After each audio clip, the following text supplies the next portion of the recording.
Hello and welcome back to VGC for another review discussion. This time it's Silent Hill 2 and I'm joined by Chris Scullion. How are you, Chris? I'm doing very well. I've been taken to hell and back and I've survived to tell the tale. Hell and Back nice. is actually the name of the developer of Silent Hill, old Helen. Yeah, Helen did a good job. Our husband Stephen Back also had kind of a small credit, but also Helen did all the work. Yeah, but it's like Ken and Roberta Williams. Like, Roberta was really the one for me. That's a deep dive for you. Good work. I thought you'd like that. So Silent Hill 2 remake, whatever you want to call it, new by Bloober Team, working with Konami. It is, as the name might imply, a remake of the PS2 game. So overall thoughts, you've finished the game, yes? Mm-hmm.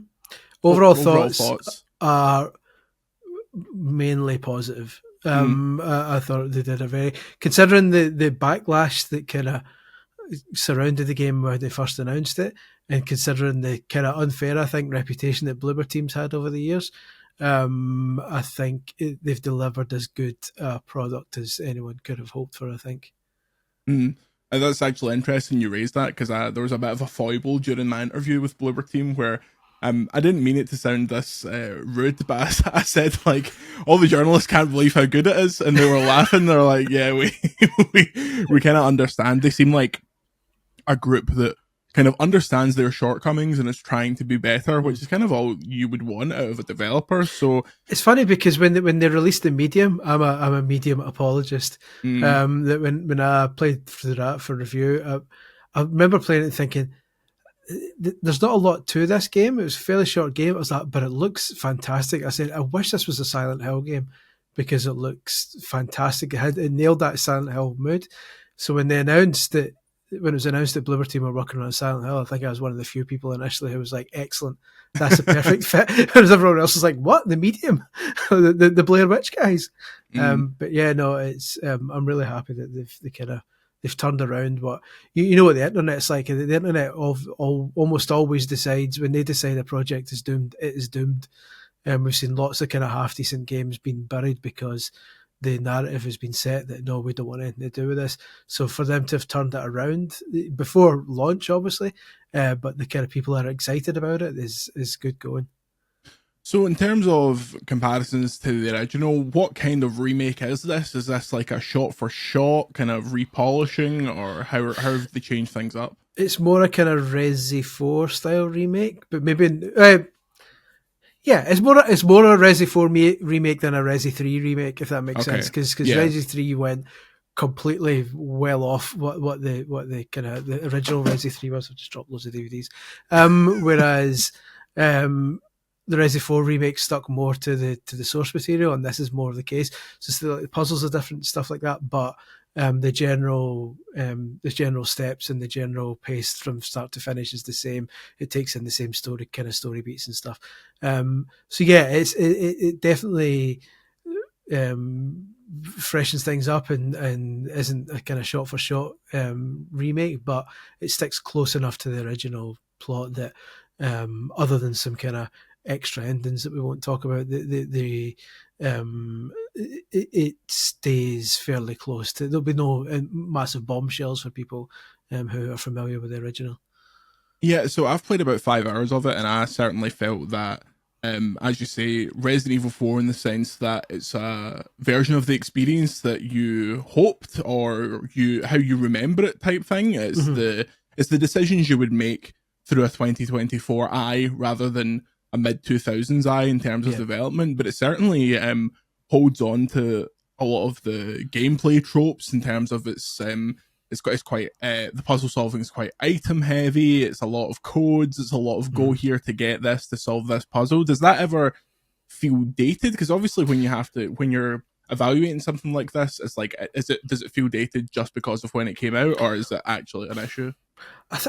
It does a wee bit. I mean, that's one of the kind of main negatives I say in the review is that it is very old school. Although it's a new game, it does have a lot of kind of old school mechanics, and for some people that's a good thing, especially fans of the original Silent Hill 2. For them, that will be a kind of a good thing for them.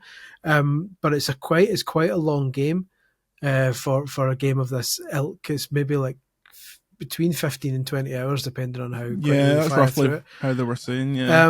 And there's difficulty levels for both the combat and the puzzles. So the puzzles can become more complex depending on how difficult you want them to be. If you put it on the easiest, it never quite spells it out for you, but you'll get the map. Things will be circled on the map, and the puzzles will have fewer. Some of them might have fewer stages to complete, but by and large, it's a straightforward enough experience. But you can ramp the difficulty up. But a lot of the game, and again, I think Bloober Team is hamstrung by basing it on the original. A lot of it gets quite repetitive after a while, and that was the case with the original. So some people might like that, and for by and large, it works really well. But by the time you're getting to the end of it, you are kind of ready for it to end, if that makes sense. Oh yeah, definitely. And in terms of updates to things like puzzles and combat, the when these survival horror games come back, the thing they always seem to change is make your character feel like they can actually move, as opposed to being like stuck in mud and alleviating that kind of frustration. Is that the angle they've taken with it? Kinda. I mean, it's been a while since I played the original. I kind of.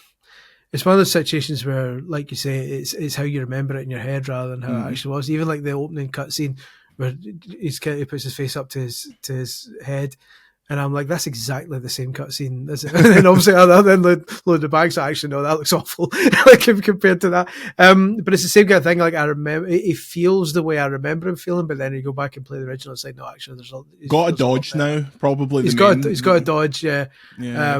I can't remember. Did they have the 180 turn in the original? I like the kind of step turn. I'm not entirely. I don't recall, but sure. That's in there now.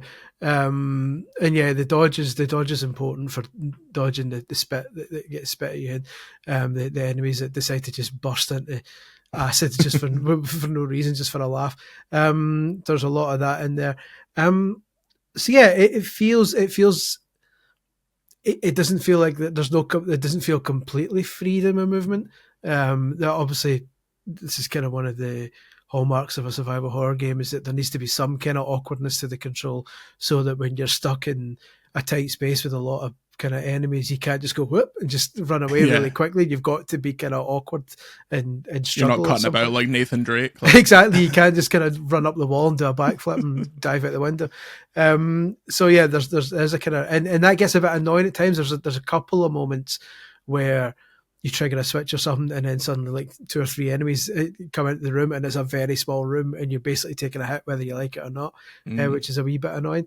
But it's quite liberal with health power-ups, as if they know this. But yeah, by and large, it's again, it's not an enormous overhaul of everything you ever knew about Silent Hill 2, but other than visually, obviously, but it's enough to bring it more in line with modern gameplay, I would say.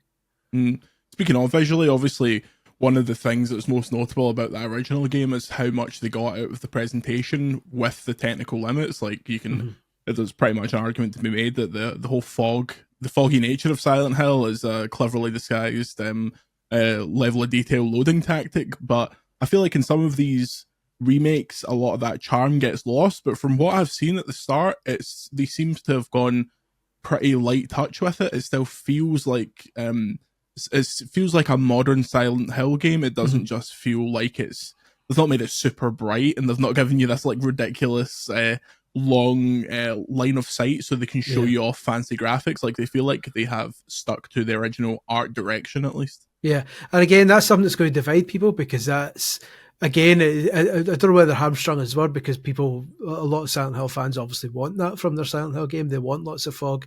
But I did feel, just because of what the original game was like, most of the game tends to be you're either running in fog or you're running in corridors and like buildings with lots of rooms in them. It's like there's only so much you can do with apartment blocks and hospitals and hotels. It's like there's lots of big buildings with corridors and loads of tiny rooms next to it. That seems to be the game design. So yeah, they've stuck quite closely to the original layout and the original atmosphere with the fog and stuff, but that does also bring with it, for some people, that'll bring with it some frustration, because exploring the kind of streets, a lot of it is just running in running through really thick fog and stopping and looking at your map every now and then to get your bearings, running down a bit, look at your map again. So that could annoy some people, but that's Silent Hill. I think this was probably the smart way to do it for this one. I think if this was a new entry in Silent Hill, like a new numbered entry, and you did something like this, people would think that it's a bit kind of cliche, it's a bit hammy to have that, but I like the idea that something can have this very distinct visual style. And it also means that in the corridors and the rooms and like the little shops and stuff you go into, really nice level of detail on all the environment stuff. Like they obviously get away with shrouding a lot of stuff, so it seems like a lot of attention has went into, for example, the items that you're holding up close, they look really nice. Like all that stuff looks fantastic. So and I think that extends to the enemies, because obviously the original game had quite a short list of enemies. I think there's only like 10 different enemy types in the original game, and that's including like the big bads. But you translate that into a modern game, and just the technology you have can make that go a bit further. I remember them speaking at the preview event about how the mannequins have new AI where if you lose sight of them, they can run into other rooms and hide again and then jump out. Like, how was that element of it for you? That happened a couple of times. That's quite entertaining when that happens, because the mannequins are, especially because by the time they arrive maybe 4 or 5 hours or so into the game, maybe even earlier than that.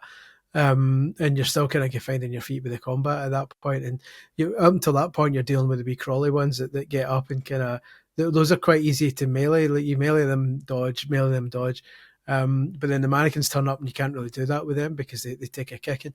So at first, although they're fairly kind of low level enemies, they're still quite tricky at first in the game because you're still getting used to the gunplay and stuff like that. And they now have this thing where if you don't shoot them right away, there's times you run into a room and see one and you go, and like you quickly shoot and you'll miss it and you see it just legging it into another room and you're like, shit. So then you know there's one there, and it's like it adds an extra kind of element of like you feel almost like a cop in a bad 80s action movie because you're running into a room and quickly doing a 180 turn with your gun to see if it's in the corner. Okay, it's not in this one, so you kind of peer around the corner of the next room and run into a corner and turn around again, and it's like it's good. It adds an extra kind of. It makes it feel less linear. Like if you're playing through it a second time, and obviously with a game with multiple endings, they're going to expect multiple playthroughs. It's a nice way of just kind of mixing it up a wee bit.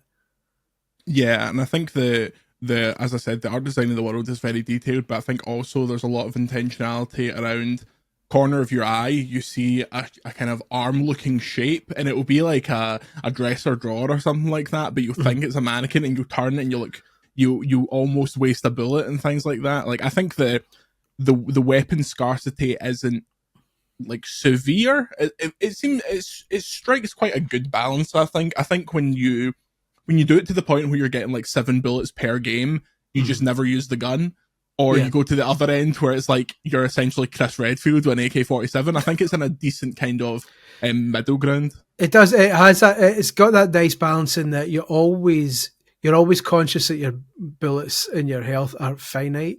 So you don't want to boot the door down and go, but you're also at the same time it doesn't feel unfair to the point where like you've got 2 bullets left and you know there are 5 enemies around the corner. It never really gets to that point unless you're really wasteful and as long as you take your time and explore every nook and cranny, then you'll generally be okay.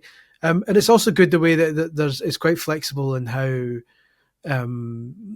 interactive you want, how helpful you want the game to be when it comes to the interactive elements. You can, I think by default they turn it off where you can put a white dot on pieces of scenery that you can interact with, like holes you can crawl under and windows you can go through, or you can turn that on just to make it a wee bit easier.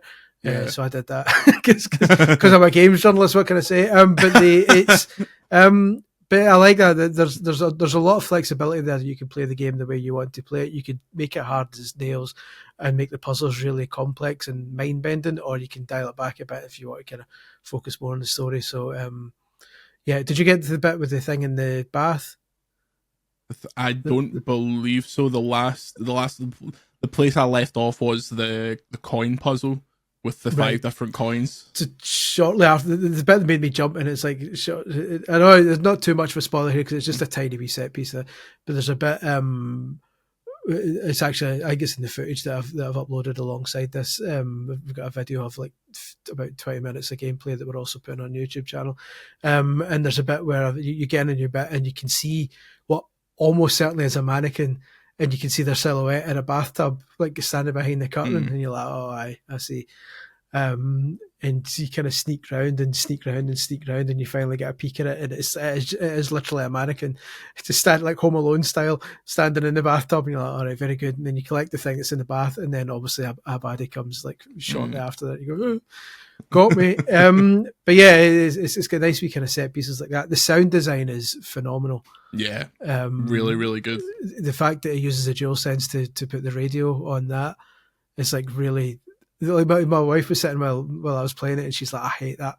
Like she's not even watching the screen, and she's getting stressed out for me as she hears this. Like, I don't like that at all.